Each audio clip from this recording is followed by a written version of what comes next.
Señoras y señores, buenas tardes y gracias por venir aquí a esta conferencia de Pedro Beltrán sobre Igor Stravinsky dentro del ciclo de conferencias sobre compositores rusos de esta temporada.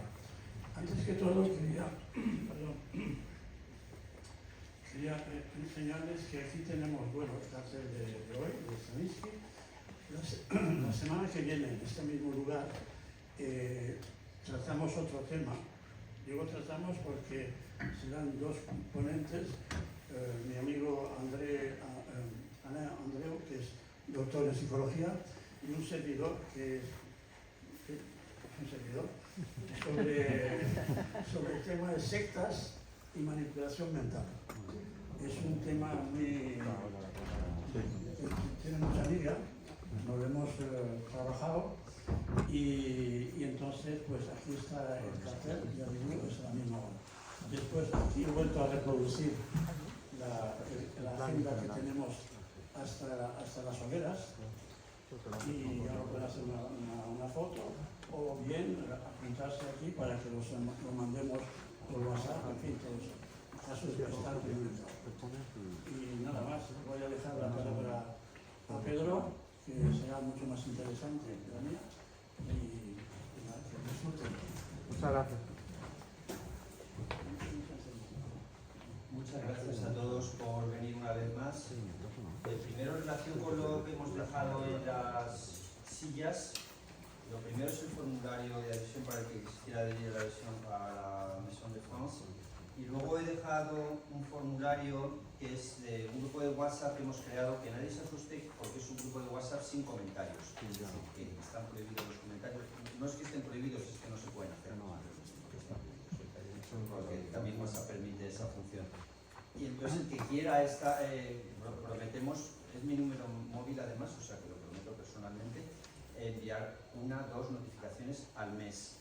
Y será simplemente con motivo de las conferencias. Entonces, el que quiera estar informado es tan sencillo como este formulario que pone WhatsApp y que pone ahí este grupo no admite comentarios, pues si queréis dejar vuestro nombre y vuestro WhatsApp, pues estaréis informados de las cosas que se hagan. Ya digo que no vamos a abrumar con notificaciones a nadie, como mi grupo personalmente, pues no será así. Y luego he dejado el guión de la conferencia, que los que venís habitualmente ya sabéis cómo va, como hay algunas personas nuevas. El guión significa pues para seguir con más facilidad las fotos y seguir con más facilidad la conferencia con datos y luego sobre todo por no tener que tomar apuntes y poderlo ver en casa más fácilmente si alguno quiere información complementaria. Y empiezo ya. Stravinsky en París. No vamos a hablar solo de París, pero bueno, estamos en la Maison de France. Y pasando a la primera hoja, primera parte, vida de Stravinsky. Como siempre es fundamental las fechas. Vamos a hablar de vida y vamos a hablar de obra, pero vamos a hablar también bastante de vida. Las fechas, 1882-1971. Aquí tenemos el cartel de la conferencia y aquí tenemos el cuadro que está ahí de Stravinsky pintado por Picasso. Las fechas son prácticamente idénticas con un año de diferencia. Por tanto, es un hombre siglo XX, totalmente siglo XX y nada menos que 70 años del siglo XX, que es un tiempo pues, bastante considerable en cuanto a longevidad. 3 nacionalidades. Stravinsky tuvo 3 nacionalidades diferentes. Caso insólito entre los compositores. Stravinsky fue primero ruso, luego se nacionalizó francés, con motivo de la Primera Guerra Mundial y más especialmente de la Revolución Rusa de 1917, de la cual no se sentía muy identificado, se fue de Rusia y se hizo ciudadano francés. Y el siguiente cambio de nacionalidad tiene lugar con motivo de la Segunda Guerra Mundial, pues porque Alemania, Hitler, los nazis invaden Francia, invaden París y justo cuando estalla la guerra se va Stravinsky a Estados Unidos y consigue la nacionalidad estadounidense. Por lo tanto, tenemos 3 nacionalidades. Es un caso insólito. Daniel Barenboim, el músico todavía vivo, 82 años, tiene 4 nacionalidades, simultáneas en este caso, que son muy curiosas además. Argentina, española, israelí y palestina. Es la única persona del mundo mundial que es a la vez israelí y palestino. cosa que me parece absolutamente elogiable.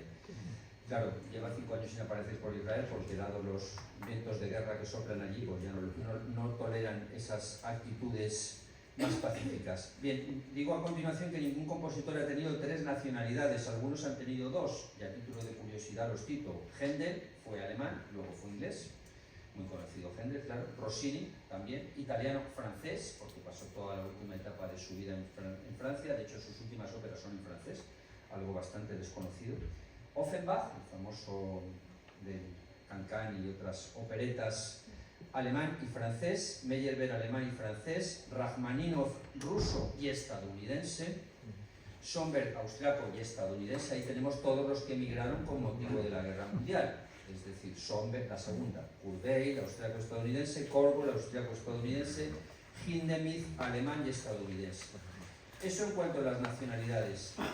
La personalidad, pues interesantísima, y como aquí tenemos entre nuestros asistentes siempre a un psicólogo ilustre de Alicante que nos ilustra luego con sus comentarios, algunos rasgos de personalidad de Stravinsky. Primero, la autoexigencia. Él tenía una frase que me gusta mucho, en inglés, tomada de Rimsky-Korsakov, su profesor, que es idleness is sin, o en traducción, la pereza es pecado.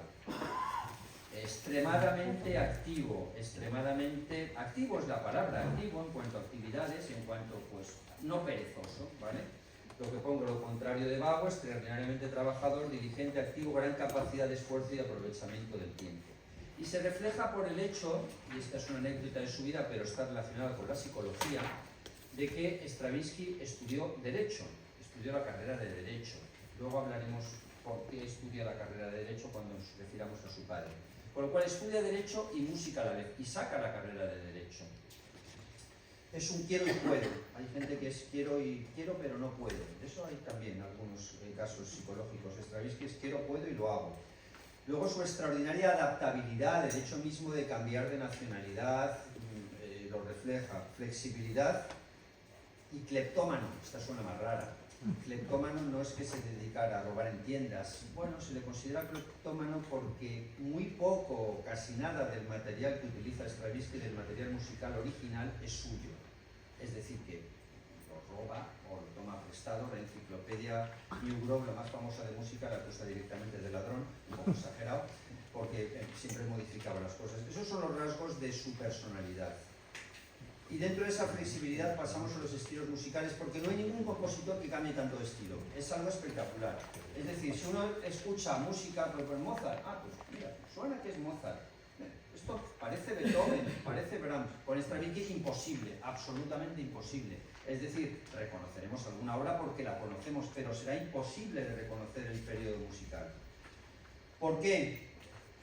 Y ahora ya paso aquí a la siguiente foto, que se ve un poco pequeña, pero bueno, lo que pone aquí en definitiva es The New Stravinsky, y la obra que me interesa destacar aquí es Requiem Canticles.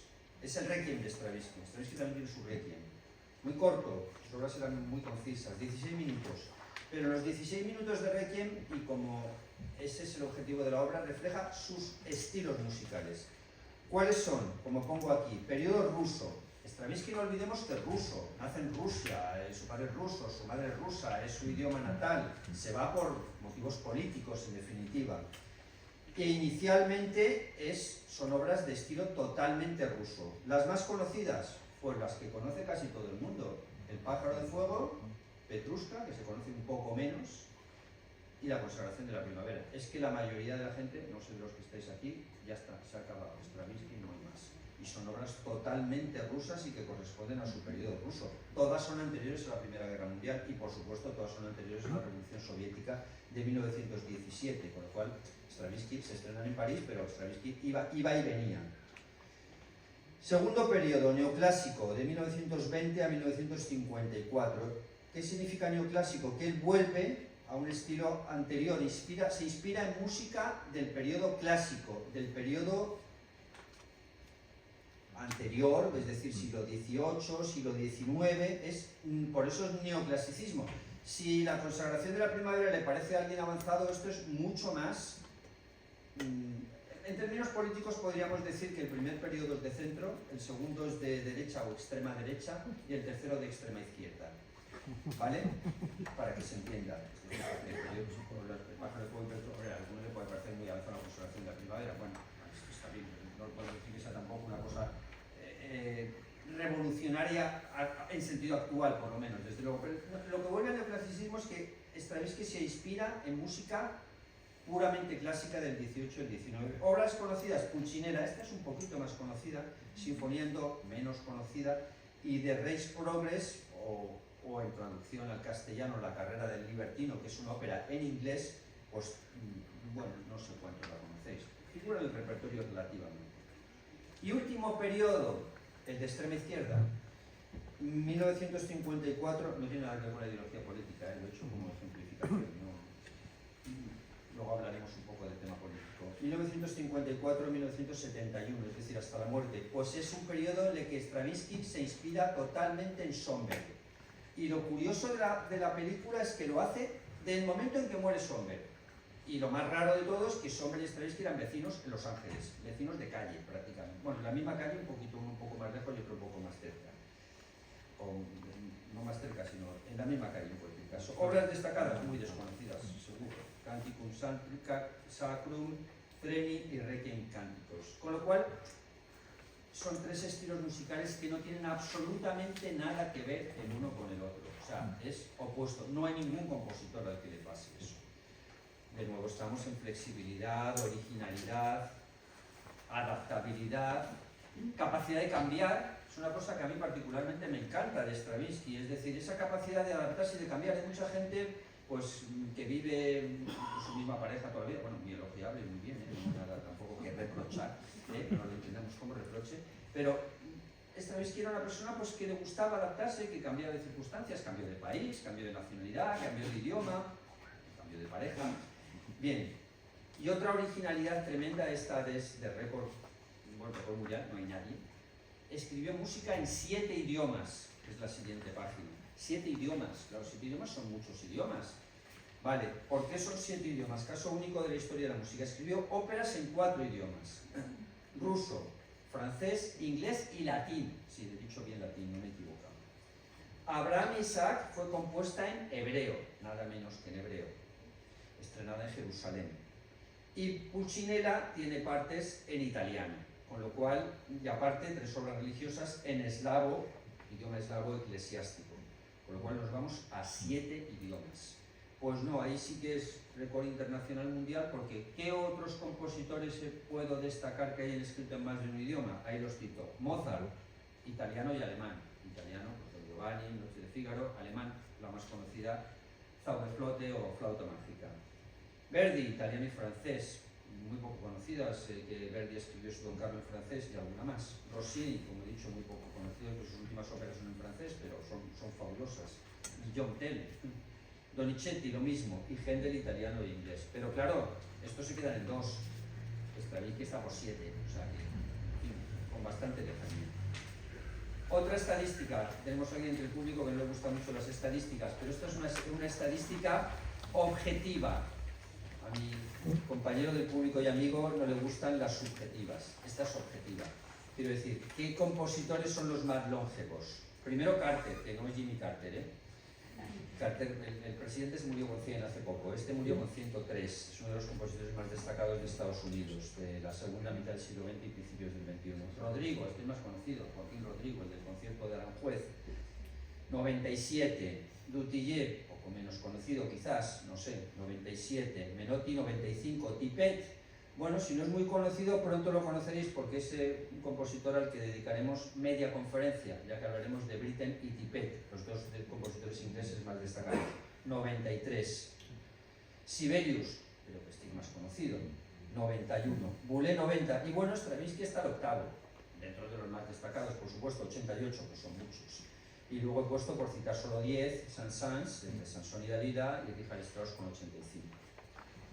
Y aquí estoy pasando, esta foto la he sacado por Abraham Isaac, aquí tenemos a Stravinsky, muy simpático, siempre un hombre con grandes dotes sociales, hay vídeos además, y tenemos a Abraham Isaac y el Requiem Cánticos. Además, es un caso también que propio Stravinsky tiene muchas obras dirigidas por él mismo. Vale, y esta foto diréis, ¿y esta que viene? A ver, no sé si alguno reconoce lo que es. ¿Alguno sabe lo que es esto? Sí, Bilbao, muy bien, muy bien. 3 puntos, 3 points. Vale, porque esta es la siguiente foto, es decir, la siguiente estadística, perdón. Los compositores que murieron más jóvenes, y en esto la estadística va a la inversa, que hay unos cuantos.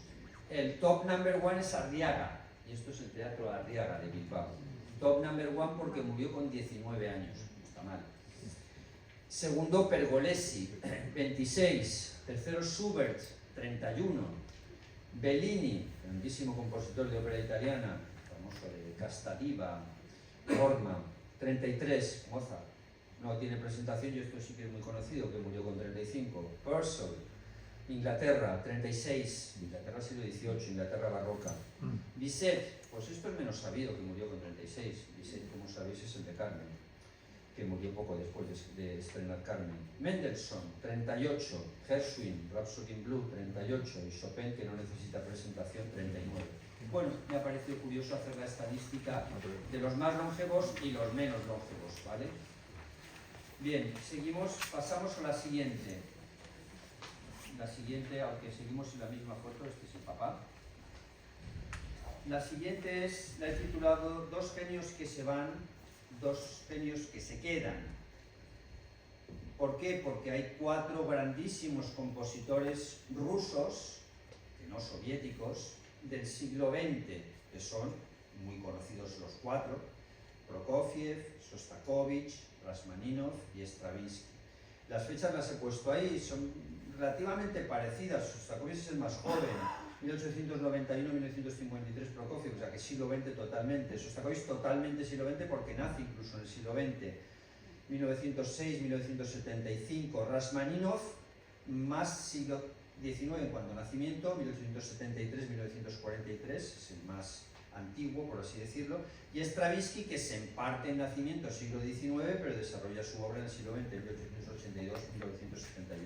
Pues aquí se da una clara escisión. Primero Shostakovich, claro, por el momento en que nace, ya con la Revolución Soviética de 1917, que vio a Lenin llegar en la famosa llegada en el tren a San Petersburgo, etc. Shostakovich no se va, simplemente no se va. Estaba y no se va. Prokofiev inicialmente se va pero vuelve, con lo cual en realidad se queda y muere allí. Esos son los dos que se quedan, dos compositores que se consideran compositores soviéticos.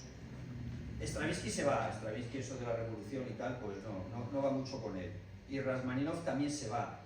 Y Rachmaninoff se van los dos justo cuando estalla la revolución. Y se van y ya no vuelven. Es decir, Rachmaninoff no vuelve, intenta volver en estallada la Segunda Guerra Mundial, justo al final, en el 43, le pide permiso a Stalin, Stalin se lo da, pero tiene una enfermedad rápida y se muere, lo cual no vuelve. Stravinsky vuelve, pero ya en el 50 años después de haberse ido, ya era mayor, es decir, y vuelve de visita, vuelve porque mira, porque me dejan ir de visita. Entonces es muy interesante esto porque son 4 grandísimos compositores de los más importantes de la historia, los 4 sin excepción, y no sabría decir cuál por encima de otro, porque los 4 son geniales. Rachmaninoff tiene poca obra, porque era más bien pianista, pero también es genial. Y en cualquier caso, como la mayoría de la gente escucha solo 2 o 3 cosas, que más da luego que tenga 50 o 100, porque es lo que hay. Y me ha parecido muy interesante resaltar esa diferencia entre los que son soviéticos y los otros no, son más bien antisoviéticos y se van. Luego hablaremos un poco de la política de Stravinsky cuando hablemos un poco al detalle de su vida. Este es el papá de Stravinsky, el padre biológico, como he puesto. Fyodor Stravinsky no está disfrazado, no está barroco, ni es un mendigo tampoco. Es un rol operístico. El padre era un barítono, un bajo, muy conocido, muy famoso en Rusia, de los cantantes más, 3 o 4 cantantes más destacados. No era como decimos el padre de Borsa, que era carnicero, no, o sea, es que era músico, pero músico de altísimo y primerísimo nivel. Y estrenó varias obras muy significativas, que no vamos a entrar aquí en detalle, y cantaba Mozart, en concreto Leporello, cantó Don Giovanni también, los 2 roles, cantó Wagner, cantaba de todo. Y es curioso porque obliga a su hijo a estudiar Derecho. Y le dice, mira, voy a ofrecerte un acuerdo. El acuerdo con su hijo es: tú estudias Derecho, sacas las asignaturas y a cambio yo te pago los estudios de música. Porque estáis que decían, no, Derecho, no, a mí esto del Derecho, esto es muy aburrido, muy árido, no me mola, y yo lo que quiero es estudiar música. Bueno, pues estudió Derecho, y no solo estudió Derecho, sino que sacó la carrera de Derecho, luego ejerció de abogado. Y es muy bueno, un gran indicativo de su personalidad, que su padre falleció cuando estaba en tercero y medio de Derecho, y a pesar de todo terminó la carrera, en homenaje a su padre, diciendo, bueno, yo he quedado esto con mi padre, ya se ha muerto, pero voy a respetar el acuerdo. Y en ese momento ya era alumno de Rimsky-Korsakov, nada menos, o sea que ya estaba en un nivel altísimo. Vale, entonces este es el papá de Stravinsky, el padre biológico. ¿Por qué digo padre biológico? Porque aquí tenemos al padre adoptivo entre comillas, no es que adoptara a Stravinsky, este es Rimsky-Korsakov, absolutamente genial compositor ruso, pues entre los más grandes de Rusia, de los 5 primeros sin duda, en fin, y el grandísimo operista con 15 óperas, nada menos que 15, todas ellas geniales. Rimsky-Korsakov es el padre adoptivo. ¿Por qué? Porque se muere su padre, relativamente joven, tenía Stravinsky 20 años, y Rimsky es el que apoya a Stravinsky en todo, el que le enseña música, desarrolla todo el talento que había ahí dentro. Y esta ópera es de Rimsky, es la penúltima ópera de Rimsky, considera el Parsifal ruso, la leyenda de la ciudad invisible de Kitize. ¿Por qué la traigo aquí? Porque Stravinsky colaboró en la composición de la misma. Es decir, no puede haber mejor trabajo, sino que ayudó a Rimsky en la orquestación, en la preparación de la ópera, entonces lo toma todo de ahí.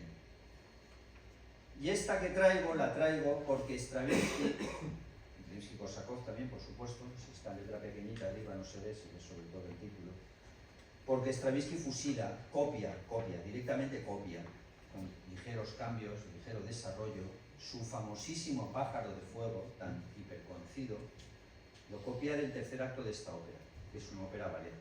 Y ahí hay bueno, basta compararlo. Claro, lo que pasa es que el Pájaro de Fuego es corto y es un ballet, y esto es una ópera en ruso de 3 horas. Entonces, pues, bueno, pues mucha gente no lo sabe, pero es que compara uno de los otros y dice, pero si esto es lo mismo, con un ligero desarrollo, pero y es Rimsky-Korsakov.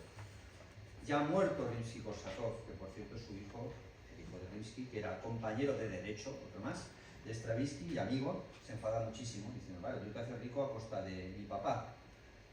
Bien, y esta es la mamá y la familia. Como he puesto, está Igor Stravinsky, es una pena que sea tan pequeña la foto, con su madre Ana, con su mujer Caterina y los 4 hijos que tuvo con la mujer, es decir, los nietos de la madre, Teodora, Ludmila, Sulima y Milena. La madre era pianista aficionada, no tenía el mismo nivel, pero una pianista de buen nivel. Estos son los padres, siempre es importante, por supuesto los 2 rusos, claro, sí, es importante saber dónde estamos. Stravinsky en Rusia, primera fase. Vale, Stravinsky nace aquí, esto está cerca de San Petersburgo, la ciudad se llama Oranienbaum, cambiado ahora por Lomonosov, porque el nombre alemán lógicamente no. Y como he puesto algunas anécdotas, pues asiste al estreno de La Bella Durmiente, el famoso ballet de Tchaikovsky. Ve a Tchaikovsky, y eso él llevaba mucho en su alma a Tchaikovsky.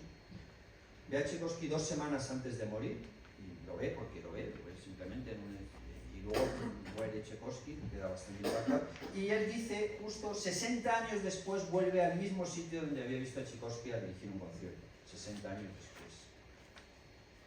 Abogado, ya lo hemos comentado, y hemos comentado el tema de la Primera Guerra Mundial y la Revolución Soviética, que es lo que lleva a irse de Rusia. El periodo ruso, las obras que hace, las hace en París.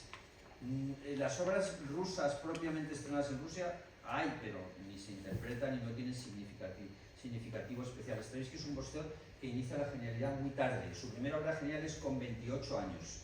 Claro que el siguiente compositor que veremos el mes que viene, su primera obra genial ya nace más grande, o segundo más grande, o igual de grande que Borsak. De los checos, estrena su obra genial con 51.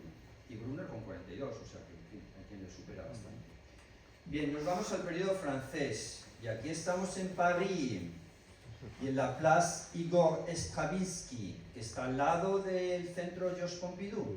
Está ahí, en el centro Georges Pompidou, el museo que alberga, entre otras cosas, el Museo de Arte Contemporáneo de París. Y aquí tenemos la fonte, ahí se ve al fondo, ahí se ve el centro Georges Pompidou al fondo de la foto.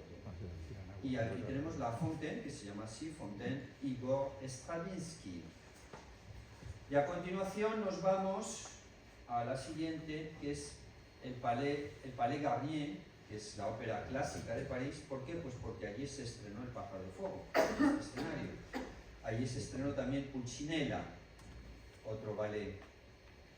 Y Châtelet, de Teatro de Châtelet, es donde se estrena Petrushka. Petrushka es otro de los ballets muy conocidos de Stravinsky.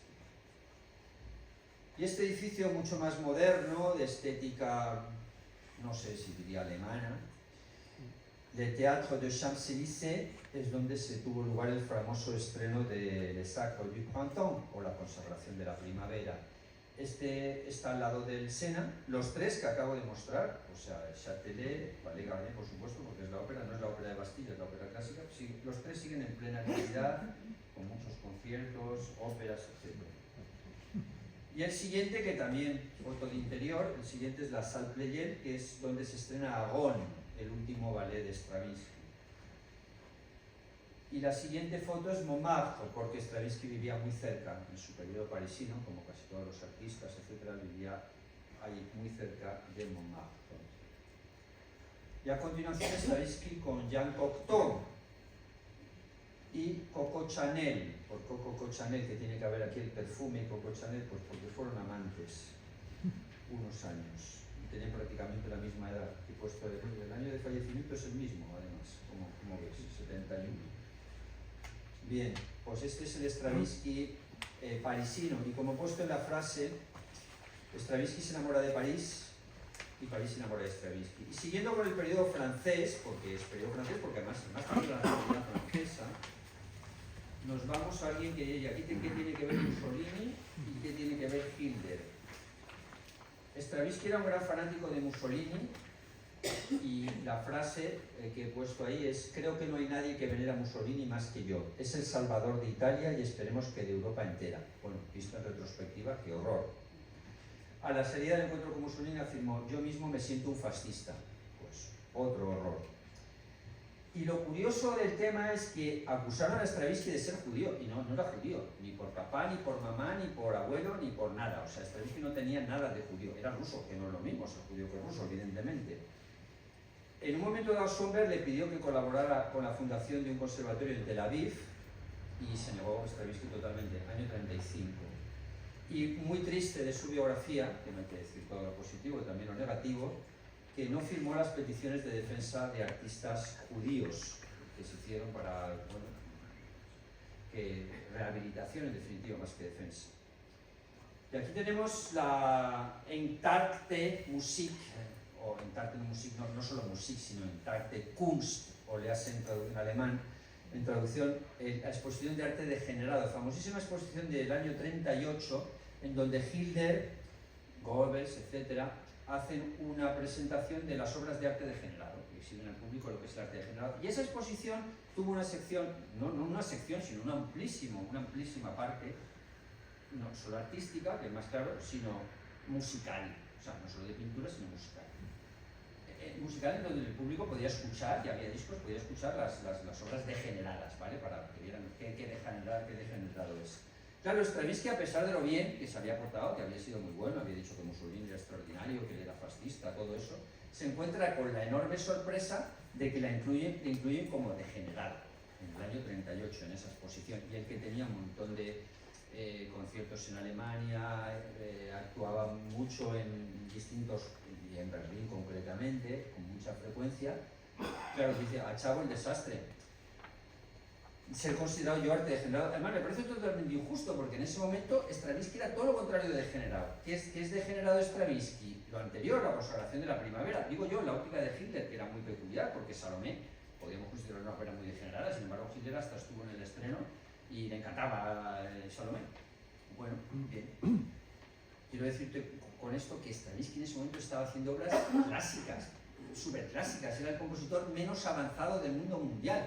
Podríamos considerar Stravinsky degenerado después, o sea, en el 57. Digo siguiendo la terminología hitleriana, ¿vale? Que lo degenerado será Schoenberg, el dodecafonismo, la música dodecafónica y todo lo que tuviera relación con esto, ¿vale? Pues vale, Stravinsky le incluyan aquí y dice, vale, pues qué desastre, todos los méritos que he hecho no han servido para nada. ¿Y aquí por qué traemos el ajedrez? Bueno, porque Stravinsky también era un gran jugador de ajedrez, aunque en esta foto no está Stravinsky jugando al ajedrez, sino que está Prokofiev jugando con el campeón mundial del momento, Capablanca, al que por cierto ganó en esa partida. Está la partida reproducida en internet de los que sean aficionados al ajedrez. Y Stravinsky jugaba mucho al ajedrez con Picasso, que era un gran aficionado al ajedrez, con Ravel, los he puesto ahí, y con Rachmaninoff. Con Rachmaninoff, como también fueron vecinos, ahí jugaban mucho, porque esos eran vecinos y amigos, iban mucho a jugar al ajedrez a casa de uno o de otro.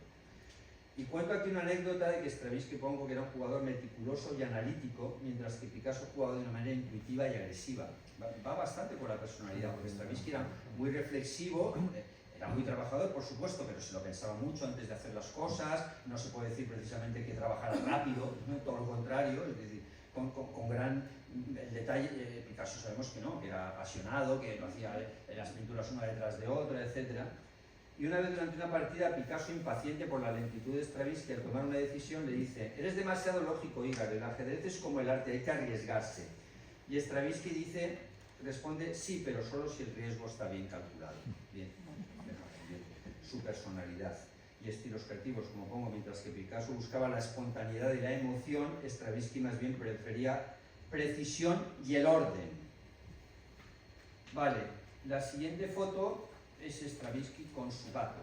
Tenía gatos, ahí se me ha olvidado una cosa muy importante antes de empezar, la corbata, que cuando está lejos pues no se ve, pero aquí tengo todo lo que pone Stravinsky, Stravinsky, Stravinsky, y en este caso está con un perro, porque tuvo perros y tuvo gatos, muy hogareño, aparte de 4 hijos, porque aquí mira perros y gatos y no tiene hijos. Vale. Siguiente fase, Stravinsky en Hollywood, porque sí, era Hollywood, del barrio de Los Ángeles, del 39 al 71, que son unos cuantos años. Otra vez hemos cambiado de nacionalidad, ya Francia no, la France, c'est fini la France, y pasamos a ser estadounidense. Pasa a ser estadounidense y obtiene el pasaporte, claro, no tenía muchas dificultades, este no sería de los emigrantes que deportaría Trump. Entonces, Stravinsky obtiene la nacionalidad estadounidense. Es muy curioso la anécdota de que cuando bombardean Pearl Harbor, los japoneses, Stravinsky todo asustado y dice: ¿y ahora dónde me voy? Se atacan Estados Unidos y ahora no me queda sitio para irme. Y la foto es Stravinsky detenido, porque efectivamente le detiene a la policía por una solemne estupidez, que es que hizo una adaptación del himno estadounidense y se supone pues, que eso estaba prohibido y era una gran ofensa. En fin, para Trump creo que sería algo todavía peor que eso. A lo mejor era castigado con pena de muerte, y Stravinsky fue detenido. Vale. Esta foto, bueno, está claro quiénes son, ¿no? Me refiero a Stravinsky, y Kennedy y Jackie. Fue a la Casa Blanca y tiene anécdota la historia, porque Stravinsky bebía mucho y ese día se emborrachó. Después o durante, se emborrachó. Y él acostumbraba a llamarse, no solo Stravinsky, sino, dicen, mejor me deberían llamar Strawhisky, porque me gusta tanto beber y el scotch que no estaría mal que me llamaran Extra Whisky. Y eso es un poco también la anécdota de la cena. Aquí, ¿por qué traigo esta foto de los últimos cuartetos de Beethoven? Pues porque, como le pasa a mucha gente en edades relativamente avanzadas, me pasa también a mí, será que me estoy haciendo demasiado viejo ya, se obsesionan con los últimos cuartetos de Beethoven. Y era lo último que Stravinsky escuchó, en los últimos años, no el último día, sino en los últimos años de su vida estaba focalizado esencialmente en escuchar cuartetos. Ya había discos, lo cual se podían escuchar en casa, era bastante más fácil que en otros momentos anteriores. Stravinsky muere en Nueva York, se traslada a Nueva York porque para los hospitales y problemas médicos, etc. En fin, el alcohol y el tabaco no ayudaron mucho precisamente, pero aún así vivió muchísimos años. No con una salud, diríamos, de hierro. Para eso conviene mejor no fumar y no beber, excepto agua, claro. Bien, y muere en Nueva York, y mientras muere, esto es muy significativo también, ¿qué está sonando? La Patética de Tchaikovsky. Está sonando en el tocadiscos. El tocadiscos no había compactis, lógicamente, está sonando en el tocadiscos de su casa. la Sinfonía Patética, que es una sinfonía, una especie de sinfonía de Requiem también. ¿Y dónde se entierra Stravinsky? Pues otro cambio más, porque de muerto se hace italiano. Es decir, de muerto se hace italiano, ¿me entendéis lo que quiero decir? Es decir, que él decidió anteriormente ser enterrado en Venecia. Y esta foto es el entierro de Stravinsky, corresponde exactamente al entierro de Stravinsky. Claro, difícilmente vemos a Stravinsky porque está en la cabeza. Y lo siguiente es la tumba de Stravinsky, que está en Venecia. Está en Venecia y además Stravinsky pidió, vamos a poner esta foto que es más bonita, Stravinsky pidió ser enterrado junto a Diaghilev. ¿Quién es Diaghilev? Pues el fundador de los Ballet-Russe, el que le encargó el pájaro de fuego, el que le encargó Petrushka, el que le encargó la conservación de la primavera, muy especialmente el pájaro de fuego, es decir, el que hace que Stravinsky salte a la fama. Y como recuerdo a esa situación, él pide ser enterrado no en Rusia, sino en Venecia, porque en el mismo cementerio y al lado de donde está enterrado Diaghilev, y están enterrados muy cerca uno del otro. La próxima vez que vayáis a Venecia podéis buscar la tumba de Stravinsky. También Monteverdi está enterrado aquí, en una preciosa iglesia. Les femmes, o the women, die Frauen. Esta es un poco jovencita, pero es la primera. Y no es que fuera de estos que le gustaban ir con jovencitas, los dos tenían la misma edad. 1881-1939. Y además, con la circunstancia curiosa de que era su prima hermana, que es bastante heavy, porque claro, ni siquiera el matrimonio en esta circunstancia podía estar autorizado. Y amiga de la infancia. Se casaron en 1906 y tuvieron 4 hijos. Primera esposa, foto. Y la segunda esposa, que ya es de una época posterior, Vera, que fue su amante, ya estando con Caterina, fue su amante durante muchos años. Tras la muerte de Caterina se casa con ella. Era una aristócrata rusa que a su vez estaba casada con un pintor y se casaron en el 40. Luego tenemos a Coco Chanel, ya lo hemos mencionado, y Ravel. ¿Por qué lo traigo a Ravel? Porque según distintos testimonios, Stravinsky le daba los 2 palos, o dicho un poco más claro, era bisexual. Y tuvo relaciones homosexuales, al parecer, con Ravel. Stravinsky llevaba sus relaciones con... Eso no lo digo yo solo, lo dicen nada menos que Robert Kraft, que es su principal biógrafo y su amigo íntimo y colaborador de los últimos 25 años, o sea que no lo dice cualquiera, digo lo de Ravel. Stravinsky llevaba sus relaciones con tremenda discreción. La palabra es discreción, porque las relaciones se pueden llevar con discreción o de forma indiscreta. Es muy fácil llevarlas con discreción. Basta verse en casas, en habitaciones de hotel, etcétera, pero no entrando juntos. Riot at the Right. Centramos en la siguiente sección, que es una de las favoritas de mi querido público aquí asistente. Películas sobre Stravinsky. La primera es esta, es una película de la BBC, como siempre, magníficas, es decir, Riot o Revuelta at the Right, pues The Right of Spring. La película está centrada sola y exclusivamente, pero muy bien centrada, en el estreno de la consagración de la primavera en París, en el Teatro de Champs-Élysées. Excelente. Y esta es, pues ya lo dice el título y lo dice la foto, Coco Anigori. Ya podemos saber de qué va la película solo con ver el título, la relación de amantes de Stravinsky y Coco mientras Stravinsky estaba casado, y cómo Coco le pone a su disposición una casa para componer, cómo se conocen, en fin, toda la historia romántica con los datos que se tienen. Esto, más que una película, es un documental, pero excelente. Tony Palmer es el famoso cineasta, autor de, entre otras películas, de Wagner, de 9 horas, de la que he hablado tantas veces. Aquí hace una película de 3 horas, pero más bien documental, pero muy bien documental, porque la mayoría de las intervenciones son del propio Stravinsky, que ya estamos en edad en la que habla en francés, con excelente acento, también en inglés, y entonces pues es una película sobre Stravinsky, y los extractos que están cogidos están de la propia biografía de Stravinsky, de Crónica de mi vida, el texto, o sea que es imprescindible, diría. Y luego he citado algunas que tengo, hay más, no traigo ya foto, es decir, que pues, las que he puesto aquí, Igor, The Paris Years, A Conversation with Stravinsky. Bueno, si alguien tiene curiosidad, pues hay unas cuantas más. Y incluso el funeral de Stravinsky está hay unos minutos de grabación en YouTube. Yo lo que he puesto aquí, los títulos que pones para buscar en YouTube.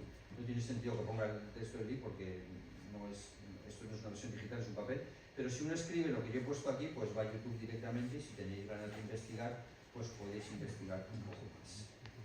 Y ahora nos vamos a películas con música de Stravinsky. Podría haber traído muchas más, pero sinceramente tampoco es el tema de la conferencia. El último bailarín de Mao me gusta muchísimo y además termina con la consagración de la primavera de Stravinsky. Es una historia real de un bailarín de la China comunista que se va a Occidente, se va a Estados Unidos, Houston, Texas, y está muy bien hecha y es una película excelente. Y fantasía sí, porque es importante significar que en 1940, otro motivo que lanza Stravinsky a la fama es que la secuencia de los dinosaurios de esta conocida película es la consagración de la primavera. Y la segunda fantasía del 2000 coge El pájaro de fuego. Ya digo que no quiero hacer esta sección muy larga porque esto no es un programa de cine. Segunda parte de la conferencia. Stravinsky y los otros, The Others. Bueno, las fechas al principio, 1882-1971, para centrarnos, repasamos las fechas. Andrei Rimsky-Korsakov, quien es su íntimo amigo, hijo de Rimsky-Korsakov, hijo del compositor, que debería ser muchísimo más conocido, porque es absolutamente genial, y además es una música muy accesible. Bien, pues aquí tenemos a Andrei Rimsky-Korsakov, y este es el propio Stravinsky con Diaghilev, que lo hemos mencionado antes porque hemos dicho que quiso Stravinsky que les enterraran juntos. Diaghilev, muy famoso en Paris, la France, porque es de Ballet y por tanto pues, es el que encarga a Stravinsky, además el pájaro de fuego, el que confía en él cuando era un perfecto desconocido. Dicho sea de paso, con otros 3 intentos con otros compositores antes que no quisieron, pero da igual, se lo encarga a Stravinsky y eso le lleva a la fama. Mussorgsky, aquí en el cuadro tan conocido pintado por Repin. ¿Por qué traigo a Mussorgsky? Porque Stravinsky era un enamorado de Mussorgsky y su papá plus, es decir, más. Y no llegó a estrenar el padre Boris Godunov, pero sí que lo interpretó muchas veces con asistencia de Stravinsky desde que tenía 8 años de edad a la ópera, que era constante, era diaria en San Petersburgo. Y era un compositor con el que tenía especial afinidad. Esta película, aquí pone Mussorgsky, ¿vale? En cirílico. Está disponible en YouTube, con un subtitulado español automático terrible, pero bien, se puede ver. Y esta sí que no puedo más que recomendarla de forma absoluta y totalmente apasionada, porque era uno de los roles, como he dicho, del papá de Stravinsky, y porque es una película que me encanta. Es una de las 3 o 4 mejores películas de ópera que se hayan hecho nunca. Boris Godunov es una ópera genial, y el que no la conozca la ópera, no importa, estamos en siglo XIX, no pensemos que esto es difícil, complicado, no, siglo XIX. Eso es... Esa identificación que tiene además Stravinsky se dio particularmente con esta ópera, con Boris Godunov, que era su ópera rusa preferida. Es un cineasta que se llama Andrei Zulawski, que escribe, esta es en ruso, lógicamente, pero la mayoría de su cinematografía es en francés. Y es que no tengo palabras para describir esta película, porque tiene estas escenas de sexo, que vamos a ver, no es por eso por lo que la recomiende, pero me parece absoluto y totalmente apropiado, porque los que conozcan la historia de la ópera, Marina seduce a Dmitri con sexo, lógicamente, para que conquiste el trono de Rusia, que es luego la continuación de la siguiente parte, que es Dmitri de Borsak, cuando ya lo conquista, quiero decir. Claro, pega completamente el sexo. ¿Qué hace? ¿Qué hace en esta película Zulawski? Con muchísimo acierto, a mi juicio. Coge una cantante de 60 años, que por cierto es la esposa de Rostropovich, el director es Rostropovich, banda sonora espectacular. Esta película daría para un programa solo porque hubo un juicio y todo. Pero luego pone una cantante joven, de 30 años. Es decir, canta la otra, pero hay una actriz profesional joven, porque claro, con todos los respetos, pues una escena de sexo con una señora de 60 pues no sería igual de estimulante, dicho con todos los respetos. Entonces la película realmente es soberbia desde todos los puntos de vista. Ruggero Raimondi, además, lo que tenemos ahí es el que hace Boris Godunov. Y siguiendo la relación con Stravinsky, Mussorgsky, esta tiene todavía más relación con Stravinsky. Y ahora explicaré por qué. Covancina es la segunda y última ópera de Mussorgsky. Mussorgsky no la terminó, solamente la dejó en versión de piano. No terminó la orquestación. ¿Y quién hizo la orquestación? Bueno, primero, cómo no, Rimsky-Korsakov. Pero es que Diaghilev le encargó a Stravinsky otra orquestación, con lo cual tenemos nada menos que 3 versiones de Covancina. Una de Rimsky, otra de Stravinsky y otra de Shostakovich. Y en esta versión que traigo aquí están combinadas las de Shostakovich y las de Stravinsky. Es decir, que es triple autoría, Mussorgsky, Stravinsky, Shostakovich. Esta además es una ópera de tema político sobre una revuelta contra Pedro el Grande, interesantísima. Y, vale, es que es Stravinsky puro, bueno, puro, porque la orquesta, por encargo, la ópera, dio lugar a un conflicto enorme, otra vez, con el hijo de Rimsky, que se enfadó mucho con él, ya rompieron relaciones con este motivo, porque dijo, vamos a ver, ¿cómo no respeta la orquestación de mi papá? O sea, ¿por qué haces otra orquestación diferente? ¿Es que no te gusta la que hizo mi papá? ¿Es que, ¿por qué tienes que hacer otra cosa? Bien. Y esta es otra película de plena y absoluta recomendación, que es una película soviética sobre Tchaikovsky, que es en ruso, pero bueno, lo subtitulado. Además hay una versión en DVD que está súper bien, es una de estos remastered que llaman, pues excelente película, y ya hemos hablado de la relación de Stravinsky ruso con Tchaikovsky. Prokofiev y Chut, que es un ballet de Prokofiev. ¿Por qué Prokofiev? Bueno, son contemporáneos, las mismas fechas prácticamente. No podemos decir que fueron amigos, tuvieron periodos de amistad, tuvieron periodos de intensa rivalidad, pero esta obra en concreto la hizo Prokofiev revisada por Stravinsky. ¿Por qué? Porque Prokofiev, que tenía poca experiencia en ballet, Romeo y Julieta posteriores de la época soviética, pues le pide a Stravinsky como que le ayude, que colabore con él, que le ayude, y lo hace. Pues por eso traigo a Prokofiev. Shostakovich, película espléndida también de Tony Palmer, con Ben Kingsley, el lector de Gandhi, película de amplia y total recomendación también, pues por su relación con Stravinsky. Y aquí, siguiendo la relación de Stravinsky y los otros, nos vamos a Rachmaninoff. Rachmaninoff, casi contemporáneo, es un poquito más mayor Stravinsky, pero los dos se van.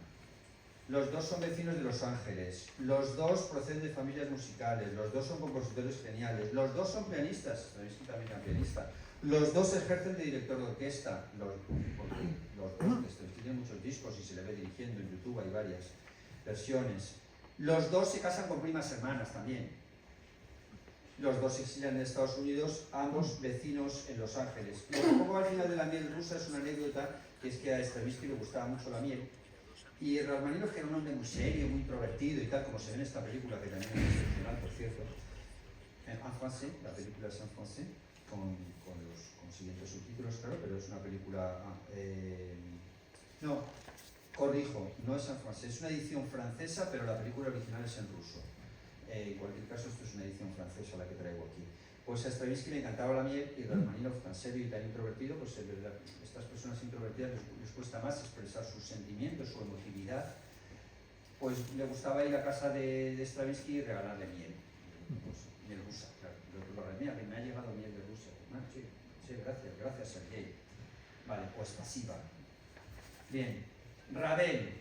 Bueno, hemos dicho antes que fueron amantes, y que lo dice Robert Kraft, biógrafo íntimo, amigo y colaborador los últimos 25 años de Stravinsky. Nada de relación homosexual, parece, con Robert Kraft, pero es que estaban todo el día juntos. Pues este es un ballet, además de los ballets russes de Diaghilev, y en este ballet, pues, interesa mucho por la relación que tiene con Stravinsky, lógicamente. Y Claude Debussy, pues todavía más relación, porque lamentablemente, y asumo mi error en este sentido, quizás por la dificultad técnica de andar cambiando, o porque, bueno, no me parece tan necesario quizás, pero Le Prélude à l'après-midi d'Enfant, o el preludio a la siesta de un fauno, Stravinsky coge fragmentos para la consagración de la primavera. Vale, no es algo tan evidente y tan claro como Mlada de Rimsky, que eso es una pura copia, pero Stravinsky estaba tremendamente predispuesto a favor de Debussy. cosa que le molestaba a Rimsky-Korsakov. Decía, no, estos franceses déjalos, o sea, no, esta gente no, eso no interesa. Stravinsky era abierto, mucho más abierto de mentalidad. Él cogía lo bueno de todos los sitios, cosa que es un tremendo acierto, sin ningún radicalismo. Por lo tanto, Debussy también. Y Sibelius tiene que salir, qué lástima que la foto se ve muy pequeña, pero el que está ahí, yo me esforzaré el próximo día en corregir esto de las fotos para que sean más grandes, porque lógicamente tiene que tener solución. Stravinsky está ahí arrodillado y la tumba es de Sibelius en Ainola, cerca de Helsinki, donde Sibelius tuvo su última residencia y donde está enterrado, que fue su casa. Hay una relación entre estos dos grandísimos compositores que son casi contemporáneos. Bueno, son contemporáneos por supuesto, pero con pequeña diferencia de fechas, porque Sibelius tiene un enorme componente también neoclásico y es un compositor genial. Schönberg, bueno, aquí tenemos a Stravinsky exhibiendo un retrato de Schönberg, o la historia de un imposible amicizia, o de una amistad imposible. Vale, se llevaron muy mal, se odiaban fraternalmente. Schönberg se reía de Stravinsky, incluso hizo una obra satírica cantada sobre una sonata de Stravinsky. Y a la vez, pues el otro también. Eran vecinos, ya lo he dicho antes, de la misma calle, en Los Ángeles, y no se vieron nunca, coincidieron en un par de ocasiones, pero prácticamente ni se saludaron. Y en el momento en que se muere Schönberg, no sabemos exactamente lo que pasa por la cabeza del señor Stravinsky, pero se hace dodecafónico total, imita a Schönberg, dice como compositor, Schönberg es el más genial del mundo mundial y que es extraordinario, y su estilo cambia radicalmente. Según se relata, porque ve su máscara mortuoria en casa de Alma Mahler, siendo Alma Mahler, que también era residente en Hollywood, la esposa de Gustav Mahler, fallecido muchos años antes, en 1911. Y aquí traigo a Webern. ¿Por qué? Porque Stravinsky se hace tan radical que dice que lo mejor que hay es Weber. Y Weber es el más radical de todos los dodecafónicos, o sea, supera a su maestro, que era Schönberg, claro. Y las obras completas de Weber, todas las obras completas de Weber, que está aquí, todo lo que escribió en su vida, dura 3 horas y 10 minutos. Y algunas de las obras, duran 50 segundos, 1 minuto 10, 1 minuto 30. Y eso le fascinaba a Stravinsky, le fascinaba absolutamente. Estamos hablando de esto sí que es música tremendamente avanzada, ¿eh? O sea, si alguien la quiere escuchar con concentración absoluta y total y habiendo asimilado antes Schönberg, porque si no, vamos mal. Pues Stravinsky ahí sí dice que Weber es lo más de lo más y es que es extraordinario y tal, y en realidad se parecen bastante en el sentido de la concisión, porque las obras de Stravinsky son muy breves. Ahora, cuando hablamos de la obra, detallaremos un poquito esto que quiero decir. El Requiem Canticles, o el Requiem de Stravinsky, dura 16 minutos. Es decir, y no es infrecuente que tenga tiene obras de 15 minutos. Bueno, vale, no llega al extremo de Weber, pero ahí están. Vale, tercera parte, la obra. La obra de Stravinsky es grande, pero no es inmensa. Quiero decir que no era tan meticuloso, como las obras no duraban mucho. En términos exactos de duración, en 22 CDs está todo. No llega a Weber, con 3 CDs. Y yo, por no hacer muy extensa esta parte y por no hablar de todo, tampoco lo quiero hacer aburrido y quiero que parezca una exhibición de fotos o como un catálogo, porque generalmente las obras son desconocidas. Me voy a centrar solamente en 2 cosas. Ya sé que le guste Stravinsky, ya sé que me faltan cosas. Yo solo voy a hablar de 2 partes, que son óperas y ballets. Ya sé que hay más, sinfonías, concierto de violín, por supuesto, sí que hay muchas más cosas, pero no lo voy a hacer porque tampoco quiero hacerlo esto tan largo y aparte quiero ceñirme a los tiempos. Bueno, Le Rossignol, o El Ruiseñor, no es en francés, es en ruso. Bueno, no importa porque están los subtítulos. Y esta es una versión cine. Cuando hablamos de versión cine, ya lo he explicado otras veces, quiero decir que no es una representación del escenario, sino que es una película de ópera, con escenarios naturales. A mí me encantan las películas de ópera. Creo que la ópera y el cine tienen mucho que desarrollar en común. Y aquí, esta ópera es muy corta también, 45 minutos, la película es preciosa, y es la primera.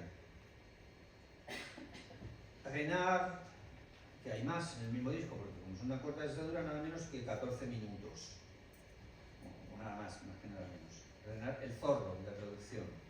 En ruso también, está en la Filarmónica de Berlín. Cuando pongo BPO Concert Hall significa Berliner Philharmoniker Concert Hall, que aquí lo tengo, por cierto, tengo hasta preparado el termo de la Berliner Philharmoniker, o Orquesta Filarmónica de Berlín.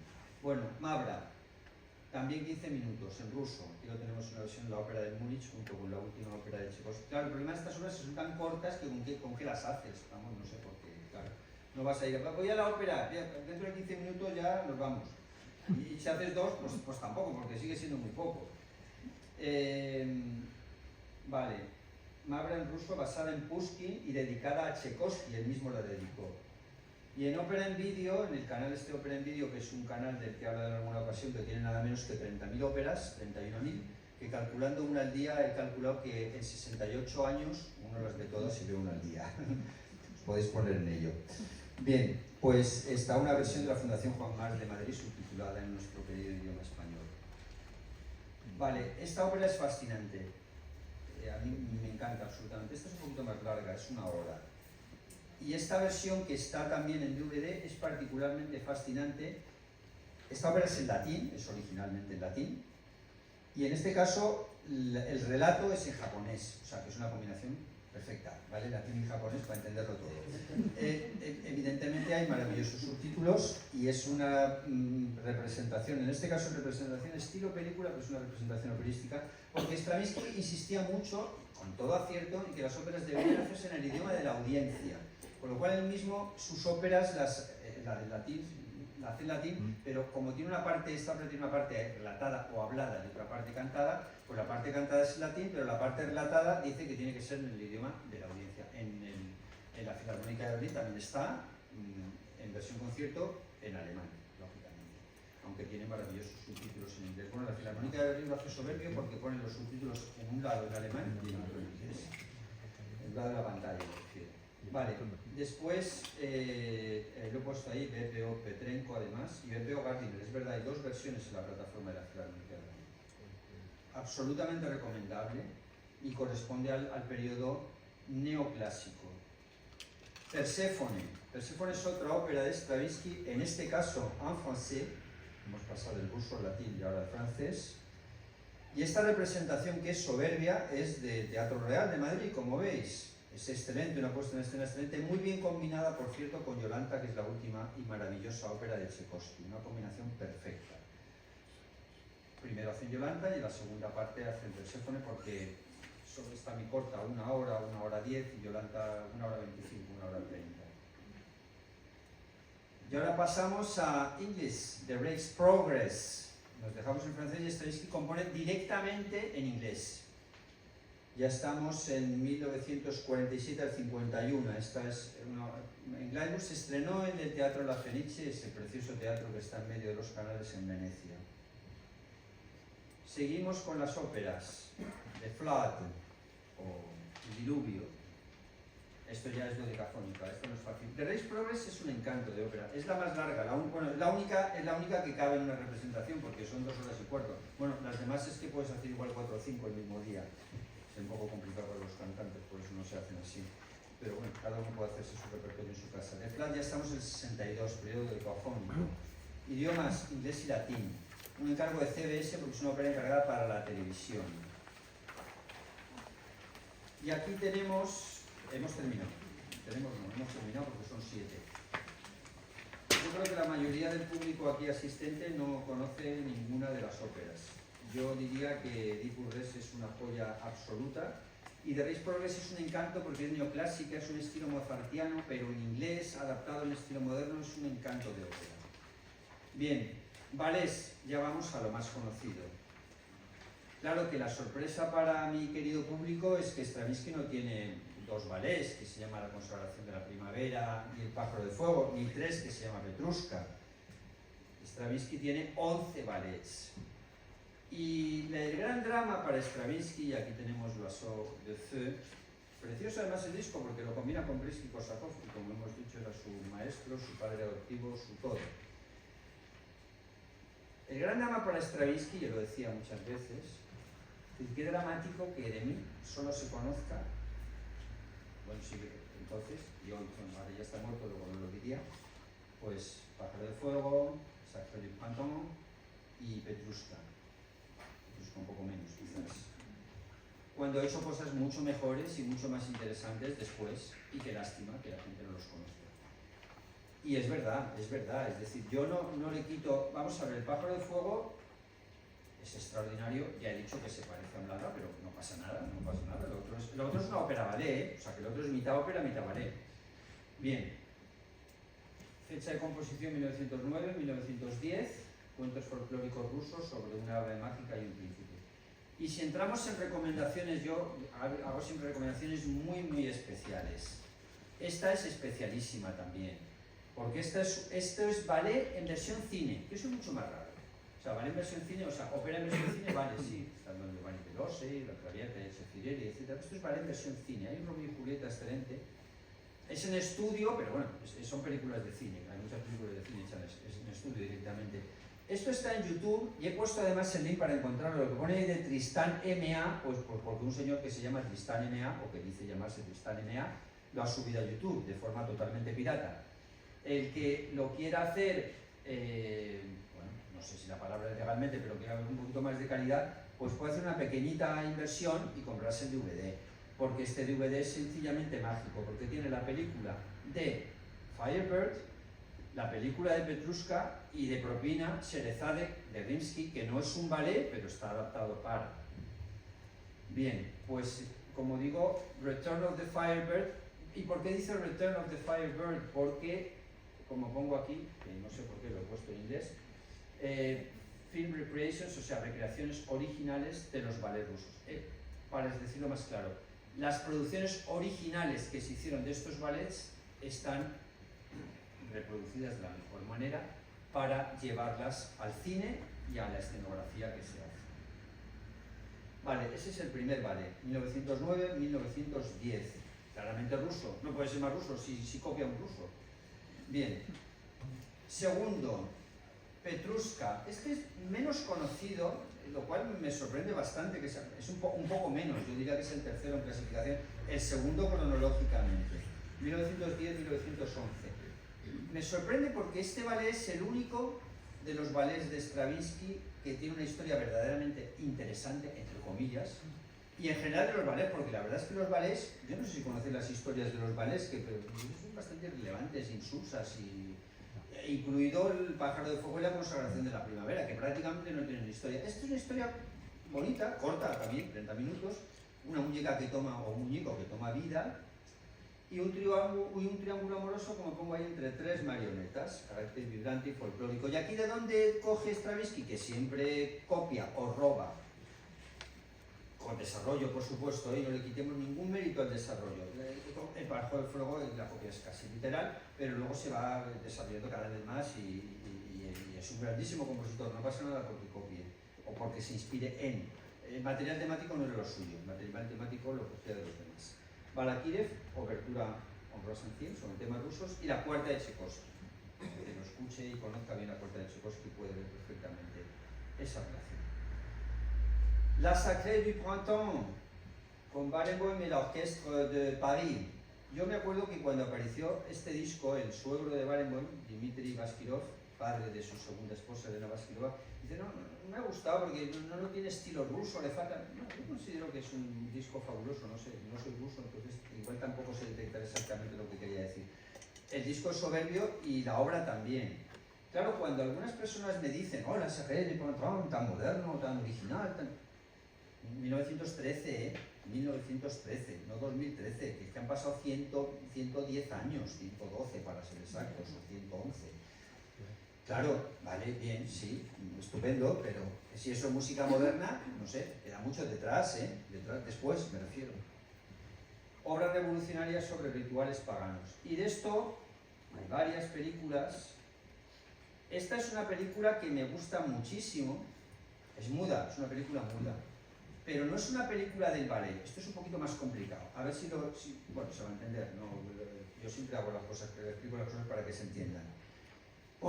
Está en imágenes la película que se desarrolla en imágenes con la música del saque de pantalla, además Berliner Philharmoniker con Simon Rattle, o sea, del top, del top, del top, que esa música Rattle le va soberbio, y entonces pone imágenes que no tienen que ver con el ballet, es decir, no es el ballet escenificado, ni hay gente que se ponga a bailar, sino imágenes, que incluyen también sexo, no estoy obsesionado con el sexo, o no del todo,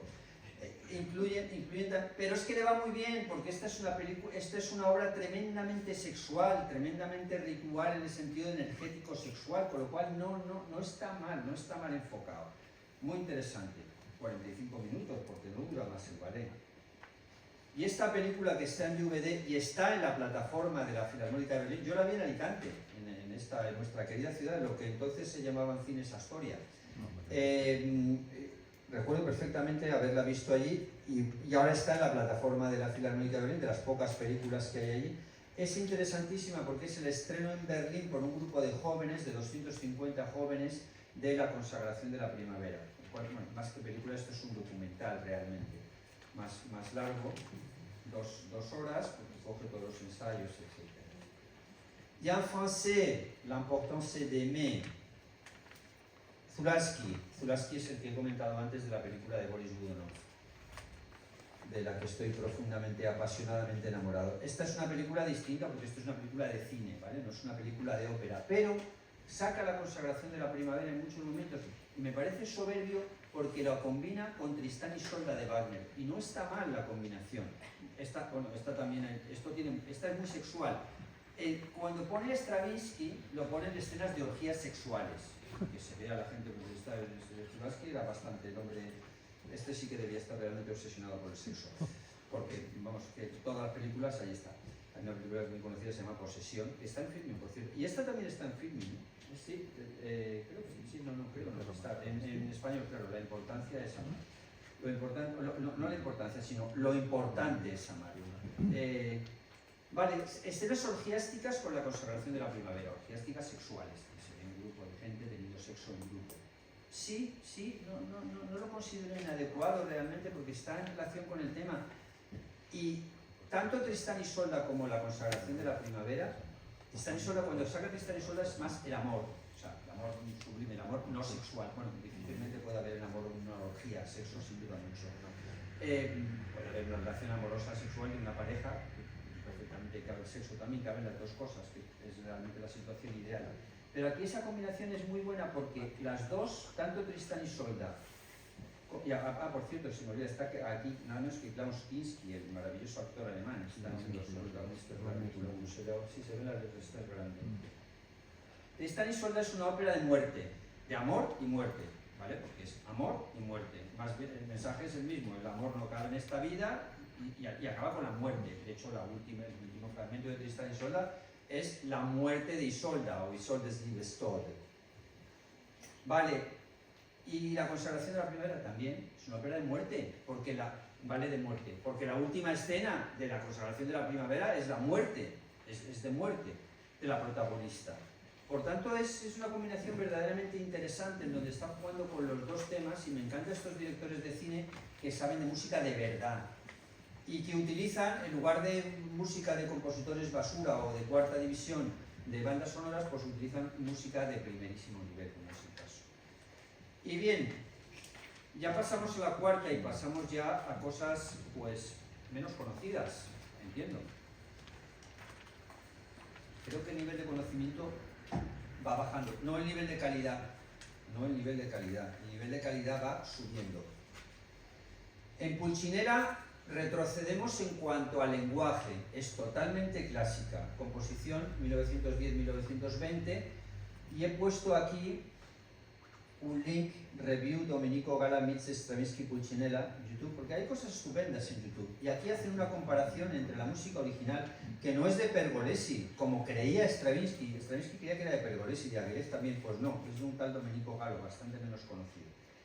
Y podemos comparar lo que hace Galo y lo que hace Stravinsky. Galo, siglo XVIII. Y lo que hace Stravinsky, cómo adapta, cambia con ese material temático, y es maravilloso. Y esta producción, porque nos están enseñando la foto, es nada menos que de Picasso. Porque ahí colaboraron Picasso y Stravinsky. Picasso hizo la escenografía y Stravinsky puso música, todo dirigido por Diaghilev. Está en el mismo disco, el mismo DVD, Eric Satie, Parade de Eric Satie, que también los decorados son de Picasso, que fue donde conoció precisamente a su primera mujer, a Olga, la bailarina rusa de los ballets de Diaghilev. Bien, Les Noces, bueno, las bodas, esto es una versión española del disco, pero el título original por el que es más conocido, no lo busqué mucho por las bodas, porque no, es Les Noces, que se traduce por las bodas, claro. 1923, este es el disco de Bernstein. Bueno, este es un ballet que describe, como pongo ahí, una boda campesina rusa, con una instrumentación única, voces, percusión y 4 pianos. Y es una obra absolutamente, totalmente mágica, maravillosa. Aunque sea del periodo neoclásico, es un absoluto encanto. Es otra cosa, no tiene que ver con la anterior y es menos fácil también, ¿eh? Bien, seguimos. Number 6, Apolo y las musas. Estamos en 1928. En este caso la inspiración es Rameau, el compositor francés barroco. De ahí toma los temas. Le baiser de la fée, o el beso del hada, como veis, muchos de los títulos de Stravinsky son directamente en francés. Y este es un homenaje a Tchaikovsky. Toma todos los temas de Tchaikovsky, pero no de las obras más conocidas de Tchaikovsky, obras pianísticas, que es un poco conocido el repertorio pianístico de Tchaikovsky, y se inspira en el encuentro a la doncella de hielo de Andersen. Y este ballet me encanta, me fascina absolutamente. 1936, Jeu de cartes. Vale, no se ve bien aquí, no sé si se ve bien porque no, sí se ve bien porque es grande. Berlin Philharmonic, o sea, Filarmónica de Berlín, dirigida por ¿quién? Pues por Igor Stravinsky. ¿Y qué significa Jeu de cartes? Pues significa eso, juego de cartas. ¿Qué quiere decir? Que es un ballet sobre las cartas. Y es un ballet en que los protagonistas, está la baraja y es con escenografía de cartas, está el que baila con una carta grande, claro, lógicamente, porque las cartas solas pues, difícilmente van a bailar. Y realmente es absolutamente mágico, humorístico y neoclásico, como pongo, basado en el juego de póker. Pero la música es fascinante. Si nos olvidamos del ballet y todo esto que estoy sacando, si uno lo busca en YouTube, lo encuentra, con poner el título.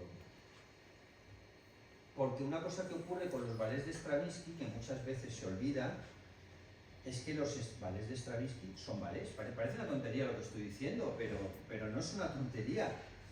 La mayoría de la gente conoce la consagración de la primavera y conoce la música de la consagración de la primavera, pero yo preguntaría, ¿cuánta gente ha visto la consagración de la primavera con escenografía de verdad? La palabra de verdad quiere decir, no en un concierto que un señor dirige la orquesta y los músicos la tocan, no, y lo mismo digo del Pájaro de Fuego, más, bueno, es que la consagración de la primavera, otro problema son las duraciones, consagración de la primavera 30-32, Pájaro de Fuego 40-42, claro, no vale para un día, pues podemos ponerlo uno en una parte y otro en otra.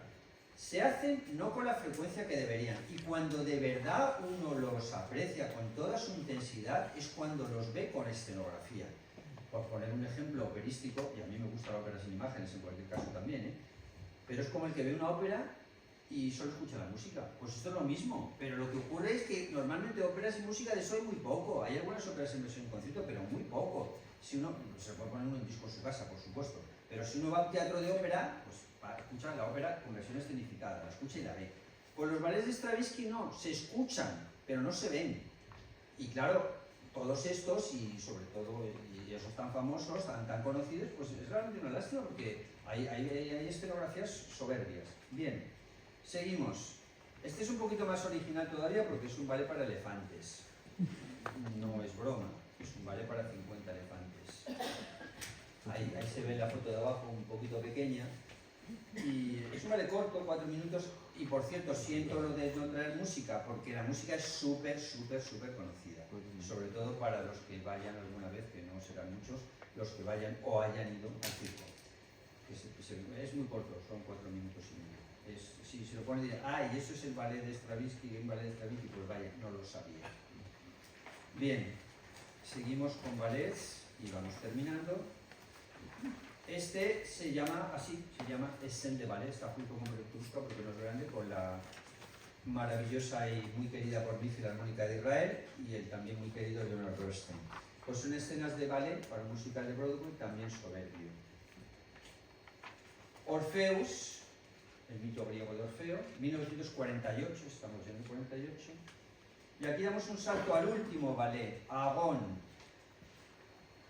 53-57, es decir, que estamos en el periodo ya dodecafónico, o sea que esto es un ballet dodecafónico.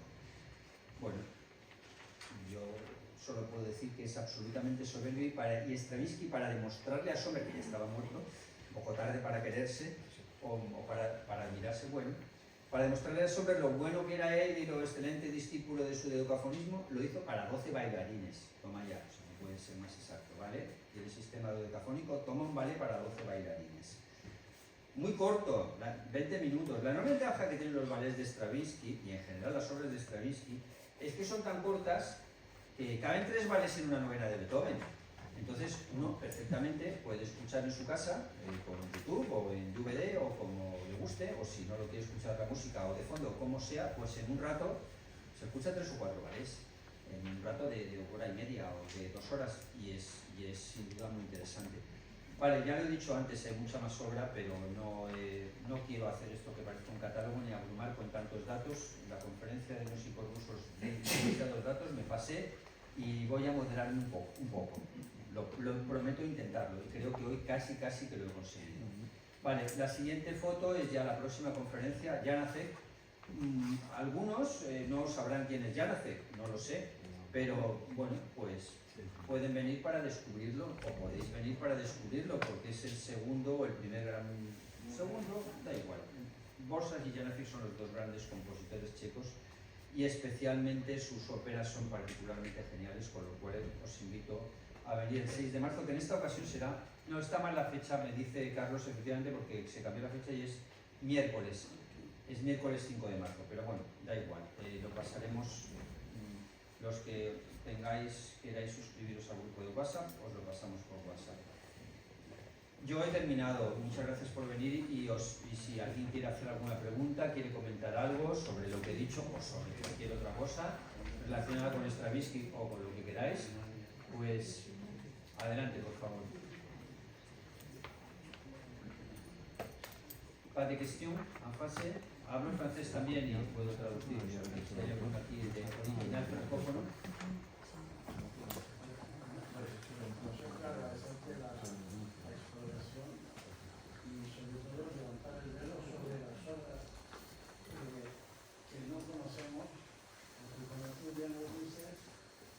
Son obras tan cortas que para montarlo en un teatro pues es el doble de trabajo, ¿no? Porque no es el mismo decorado. Claro, Para una... sí, está muy bien hecho porque para no se va a hacer muy acertada así. Pero bueno, es una lástima. Antes el banco lo publicaba en el bosque uno se puede perder con mucho gusto. Sí.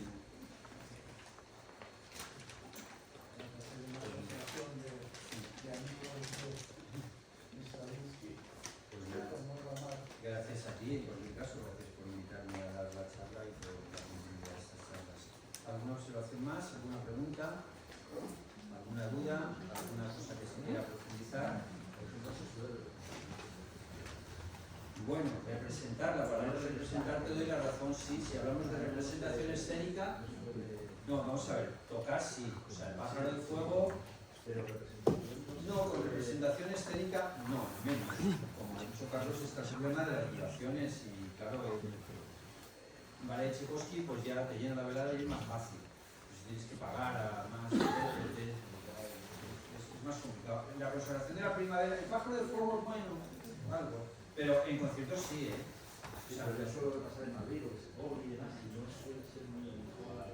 No sé, hay estadísticas sobre eso. Yo diría que la consagración de la primavera y el pájaro de fuego sí que figuran con bastante frecuencia en los programas y llevan figurando desde hace mucho tiempo. De hecho, la consagración de la primavera fue un fracaso total en el estreno en París, que de eso no lo mencionó la película.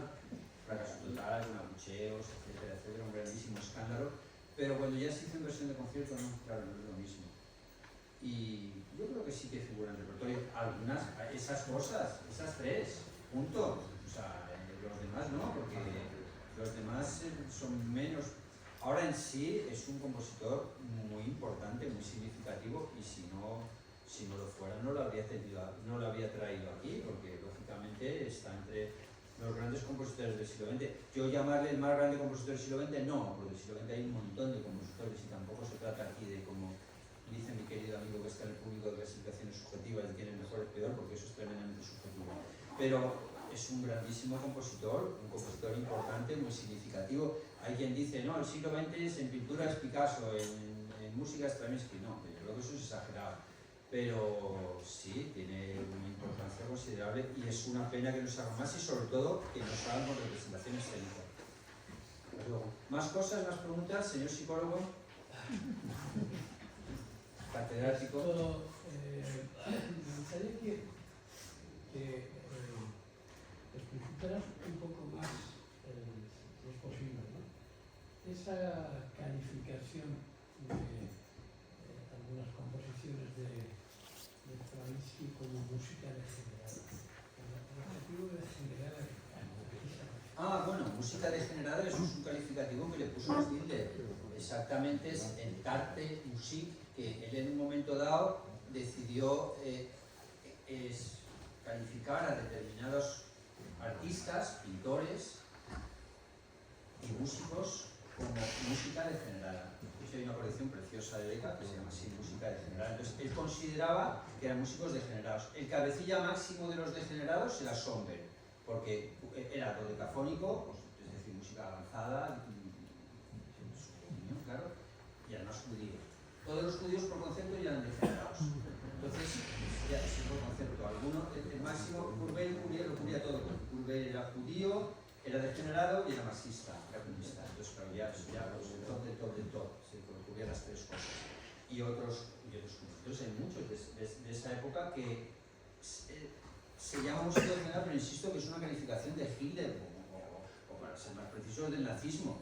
Y la exposición que hizo Hitler en el 38, que hicieron los nazis en el 38, se llama Exposición de Arte Degenerado. Y era una exposición de la exposición de arte degenerado y otra, ya a Hitler le gustaba mucho la música, por lo cual la música era importante, exposición de música degenerada. Y entre esos músicos degenerados, Hitler metió a Stravinsky, que es lo que comentaba antes, que me parece completamente injusto. Bueno, cualquiera que metas ahí es injusto, pero en el caso de Stravinsky yo diría, pero por lo bien que me estoy portando, chicos, si estoy haciendo obras clásicas, encima que he dicho que el fascismo es maravilloso y que Mussolini es extraordinario, que Hitler es extraordinario, no lo llevo a decir. Pero, vamos a ver, me estoy portando muy bien, he hecho obras convencionales, porque yo degenerado, por favor. No sé si lo explico bien. El concepto de degenerado de Hitler se parecía al de Stalin un poco también. Sí, está bien dicho por tu parte, es cierto, vale, porque eran los dos, y a Mussolini también le gustaba mucho la música, y era un excelente intérprete de violín, que lo tocaba con su amante, con Claretta Petacci, hacían dúos de violín y de otras cosas. Pero sí, es verdad, a Stalin le gustaba la música más convencional, igual que a Hitler. Pero Hitler tenía su peculiar criterio de qué es degenerado, ¿no? Porque es lo que he dicho, Salomé de Strauss, por favor, no sé, es una música, no solo por la música, la temática, etc. Lo que pasa es que como él decía, Hitler decía, yo decido lo que es degenerado y no, y yo decido quién es judío y quién no es judío. Porque la esposa de Johann Strauss, Adele Strauss, que era judía por todos los lados, bueno, el propio Johann Strauss tenía ascendencia judía, pero no, pues eso era músico maravilloso, da igual. Mahler, totalmente judío por parte de padre, de madre, de Espíritu Santo, y unas cuantas generaciones, por el récord mundial lo tiene Bach, que llevaba siendo judío su familia desde el siglo XIV, no está mal. También, no, era un gran director, o sea que, bueno, Mahler ya estaba muerto. Quiero decir que, bueno, él tenía sus concepciones peculiares de interpretación de lo que era degenerado, pero sí, tiene razón. O sea, Stalin, lo que pasa es que Stalin también le gustaba la música más clásica, por así decirlo, o más convencional. Le gustaba mucho Mozart, etc. Más cosas. De todas formas, me llamó la atención allí en una foto donde de la exposición del arte degenerado Sí. se ve Hitler muy interesado en el tema. Sí, bueno, sí, no sé si... Así que parece que, no sé si la palabra es interesado... Lo considera degenerado. Hombre, es que es una cosa bastante curiosa, ¿no? Hacer una exposición... No sé, Parece que le otorga un estatus... Si quieres resaltar lo degenerado, pues no lo hagas, ¿no? Lo prohíbes, no sé. Eso Yo yo creo no que sé, haría- parece más lógico prohibirlo que exhibirlo, ¿no? Quemaron los cuadros eso después. Ya me imagino haciendo una fogata con todo. Pero la música efectivamente se sabe que se escuchaba con auriculares. Fíjate que degenerado es Stravinsky, no sé qué pieza ponían, no lo sé, nivel de detalle, no sé si existe siquiera ese nivel de detalle. Supongo que la consagración de la primavera, que le parecería que tal. Yo más bien diría que la calificación de Stravinsky como degenerado, esto es no he leído nada de esto, pero creo que va por ahí, es porque era ruso. Porque para Hitler los rusos eran una raza inferior. Entonces, claro, si es ruso, que es curioso porque luego en su colección de discos personal tenía varios discos de Tchaikovsky y tenía concretamente el concierto para violín tocado por un violinista judío, o sea, perfecta combinación, judío y ruso, ¿vale? Y ahí lo tenía, o sea, se supone que como tenía 80 o 100 discos, se supone que los escuchaba. Por cierto, Stravinsky tiene una inmensa colección de discos. Yo estaba buscando la foto de... Sí, vale. Sí, bueno, supongo que está explicando por qué, no sé qué cuadro es, no lo sé reconocer, no sé tampoco también, pero sí, fue una exposición muy comentada y que no duró tanto porque precisamente la crítica que se hizo es un poco esta, es decir, vamos a ver, si es degenerado, ¿por qué lo exhibes, no? O sea, es contradictorio, ¿no? Exhibir algo que es degenerado. También era ya la época de la pintura abstracta. Hitler, como sabréis, era pintor, o sea, antes que político. Es una pena que no desarrollara una carrera como pintor. Hay una película muy interesante de su época solo de pintor, sin entrar en política. Y era pintor, luego después entró en política, etc. Pero por eso tenía un especial interés por el arte y por la música en particular. Sí, Hitler, todos los defectos del mundo mundial que podamos imaginar, la verdad es que era un profundo conocedor de la música y en particular de la música de Wagner. Se sabía de memoria las óperas, era capaz de reproducirlas enteras, los textos, la música y en ese sentido, pues yo supongo que lo de Stravinsky vendría porque era ruso, o quizás por la consagración de la primavera. No sé. Ahí parece que yo no he ido a más comer y beber, no, de ningún tipo, ni de general ni no, porque tiene una cara y le está diciendo aquí ya. Sí, están como observando, ¿no? Y que fíjate qué vergüenza que hacen esto. Pero la exposición fue muy publicitada y más la de arte que la de música, claro, porque exponer música degenerada, la música no se expone. Claro, había un cartel de Stravinsky allí, sí, fíjate que degenerado, y entonces podías poner los auriculares y escuchar. Además, no era muy agraciado, y mira, que con esa cara, ¿qué es lo que puedes salir? Sí, puede ser judío. Sí, bastante triste eso de defenderse. Yo no soy judío y para demostrarlo me meto con los judíos. Hombre, es un episodio un poco triste de su biografía. Sí. Más cosas. Que se dice también, no sé si era cierto, que de Hitler tenían intención de aniquilar al pueblo judío y hacer una exposición del pueblo que aniquiló con todos los identificaciones judías. Sí, he leído algo relacionado. Bueno, entonces sería por ahí, ¿no? Como no pudo... pudo... será parecido a lo que Trump quiere hacer ahora, que deporta a toda la población. Como físicamente no pudo acabar con ellos... Pero por lo menos quitar Para un marinador, ¿no? Claro. Para meter judíos. Sí. Esto no. Cosas que pasan. Bueno, dime por favor. ¿Ha creado escuela o la han copiado a Stravinsky? ¿Ha dejado una influencia? Claro, Stravinsky muere muy tarde, pero su evolución, cuando se pasa a los enemigos, porque durante la segunda mitad del siglo XX hay dos bandos muy diferenciados. Está el bando más neoclásico, más tradicional, de música más convencional, digamos, siendo el gran héroe Sibelius, aunque Sibelius lo puede componer relativamente pronto, pero muere en el 57 y era hiperpopular en Estados Unidos, el compositor más popular, más incluso que Beethoven durante muchos años. Y teníamos el bando de café, el bando de los avanzados, el bando de Schoenberg, la France Pierre Boulez, Olivier Messiaen. Claro, eso no entiende, la gente se queda absolutamente desconcertada diciendo, pero ¿cómo que Stravinsky ahora se ha hecho decafónico, ya tan mayor? O sea, perdona, ¿qué ha pasado por aquí? Yo no diría exactamente crear escuela, sino que sí, es un compositor tremendamente influyente, importante y destacado y que ha dejado un pozo esencial en la historia de la música. Más cosas. Bueno, pues de nuevo muchas gracias por venir a todos. placer teneros aquí.